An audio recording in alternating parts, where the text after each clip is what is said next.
Hello friend, কেমন আছো? আশা করি ভালো আছো। আমিও ভালো আছি। তো আমার একটা পার্সেল এসছে।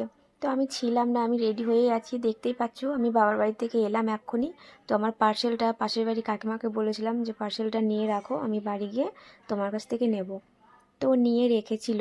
তো আসা মাত্রই আমি পার্সেলটা আনতে গেছি যে দাও, এবার দেখি পার্সেলটা কেমন এসছে।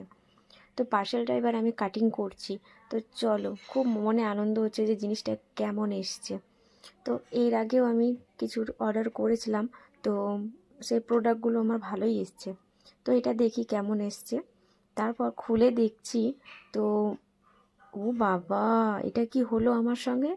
আমি একটা মানে অন্য প্রোডাক্ট অর্ডার করেছি, আর চলে এসছে অন্য একটা প্রোডাক্ট। তো আমি আইশ্যাডো অর্ডার করেছি, আর চলে এসছে গ্লিটার আইশ্যাডো। আমার একদম পছন্দ না, একদম পছন্দ না। তো আমার না ভালো লাগছে না, কিছুই ভালো লাগছে না।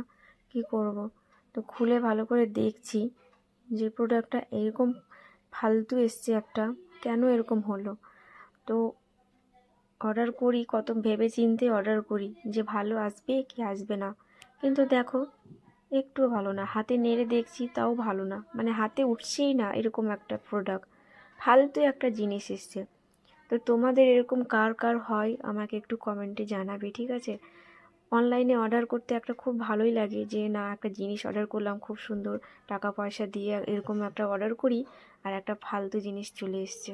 সত্যি ভালো লাগে না, কেন এরকম করে? কিছু করার নেই, এটা আমার ফালতু হয়ে গেছে।